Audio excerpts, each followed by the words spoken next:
شروع اللہ کا نام لے کر جو بڑا مہربان نہایت رحم والا ہے۔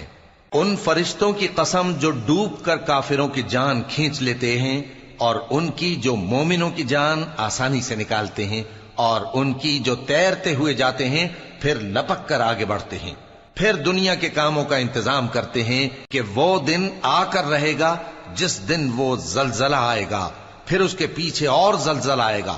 اس دن لوگوں کے دل خوف زدہ ہوں گے اور آنکھیں جھکی ہوئی۔ کافر کہتے ہیں کیا ہم الٹے پاؤں پھر لوٹیں گے؟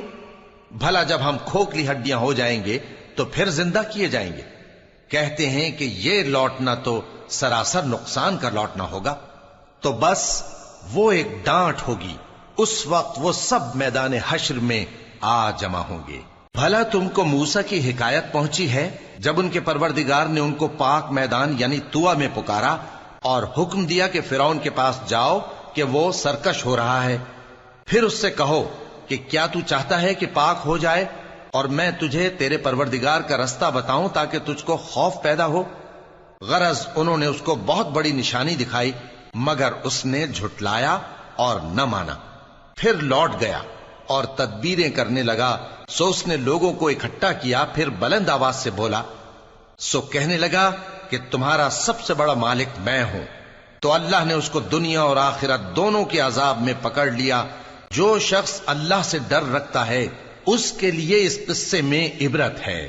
بھلا تمہارا بنانا مشکل ہے یا آسمان کا؟ اللہ نے اس کو بنایا، اس کی چھت کو اونچا کیا، پھر اسے برابر کر دیا، اور اسی نے رات تاریک بنائی اور دن کو دھوپ نکالی، اور اس کے بعد زمین کو پھیلا دیا۔ اسی نے زمین میں سے اس کا پانی نکالا اور چارہ اگایا اور اس پر پہاڑوں کا بوجھ رکھ دیا۔ یہ سب کچھ تمہارے اور تمہارے مویشیوں کے فائدے کے لیے کیا۔ پھر جب وہ بہت بڑی آفت آئے گی اس دن انسان جو محنت وہ کرتا رہا یاد کرے گا، اور دوزخ دیکھنے والے کے سامنے لا کر رکھ دی جائے گی۔ اب جس نے سرکشی کی اور دنیا کی زندگی کو مقدم رکھا تو اس کا ٹھکانہ دوزخ ہی ہے، اور جو اپنے پروردگار کے سامنے کھڑے ہونے سے ڈرتا اور نفس کو بیجا خواہشوں سے روکتا رہا تو اس کا ٹھکانہ بہشت ہی ہے۔ اے پیغمبر صلی اللہ علیہ وآلہ وسلم، لوگ تم سے قیامت کے بارے میں پوچھتے ہیں کہ اس کی آمد کب ہے، سو تم اس کے ذکر کی طرف سے کس فکر میں ہو؟ اس کا منتہا یعنی واقع ہونے کا وقت تمہارے پروردگار ہی کو معلوم ہے۔